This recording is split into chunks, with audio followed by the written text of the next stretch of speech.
केला जातो। या भारताचा संघर्ष, या भारतामध्ये असलेली लढाई आपल्या समोर आणली जाते।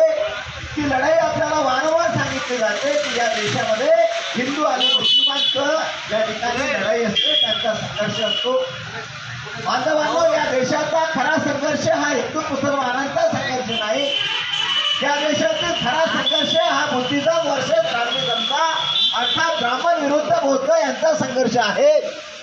ब्राह्मण विरुद्ध बौद्ध यांचा संघर्ष का आहे तर त्याची जाणीव आम्हाला माहीत असली पाहिजे। तथागत बुद्धाने जो बौद्ध धम्माची निर्मिती केली आणि बौद्ध धम्माच्या माध्यमातून मध्यम मार्ग जो जगाला दिला, त्या मध्यम मार्गाचा संदेश, त्या मध्यम मार्गाची शिकवण, त्याचं बेसिक हे आहे की बुद्धाचा धम्म या ठिकाणी जगामध्ये समानता प्रस्थापित करतो।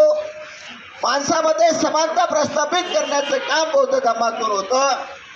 तर ब्राह्मणांनी निर्माण केलेली वर्णव्यवस्था, ब्राह्मणांच्या धर्मातून या ठिकाणी देशामध्ये जगामध्ये काय पसरवले जाते तर ब्राह्मणाकडून या देशामध्ये विषमता पसरवल्या जाते। म्हणजे या देशातील संघर्ष जो आहे तो समानता विरुद्ध विषमता, म्हणजे बुद्ध या ठिकाणी समानता प्रस्थापित करण्याचे काम करायचे तर ब्राह्मण त्याला समाप्त करून विषमता प्रस्थापित करण्याचे काम या देशामध्ये करत आहेत। आज बुद्धाचा जो बेसिक या ठिकाणी धम्म आहे, त्या धम्माची शिकवण, त्या धम्माची विचारधारा जागतिक लेवलवरती जगातील सर्वात मोठं बुद्धिस्ट केंद्र, त्याला जगातील जागतिक धरोहर बुद्धभूमी किंवा बुद्धाचं महाविहार म्हणतात, ते महामोदी विहार हे बिहार राज्यामध्ये गया या ठिकाणी आहे, ज्या ठिकाणी तथागत बुद्धाला ज्ञानप्राप्ती झालेली आहे।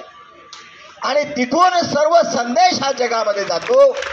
जगातली अनेक लोक त्या ठिकाणी बुद्धाला अभिवादन करण्यासाठी त्या ठिकाणी येतात आणि त्या लोकांना जर समानतावादी बौद्ध धम्माचा त्या ठिकाणी शिकवण मिळाली तर भारताच्या सोबतच जगामध्ये सुद्धा त्या ठिकाणी समानता प्रस्थापित करण्याचे काम बौद्ध धर्माच्या माध्यमातून केले जाईल। म्हणून त्या ठिकाणी आज ब्राह्मणांनी आपली पकड निर्माण करून त्या महाबोधी विहारावरून बौद्ध धर्माचा अपप्रचार करून त्या ठिकाणी समानतेवर आधारित असा कोणताही विचार जगापर्यंत पोहोचवला जात नाही। तर त्या विहारामध्ये मोठ्या पोटाची ढेर पोटी ब्राह्मण त्या ठिकाणी बसलेली आहेत आणि त्या ब्राह्मणांच्या माध्यमातून जगाला आणि भारतातल्या समस्त लोकांना त्या ठिकाणी सांगितलं जातं, दाखवलं जातं की बुद्ध हा विष्णूचा अवतार आहे आणि बौद्ध धर्माचं हे जे मंदिर आहे हे खऱ्या अर्थाने विष्णूचं मंदिर आहे। केवळ ब्राह्मणांचाच हा प्रपोगंडा त्या ठिकाणाहून चालत नाही।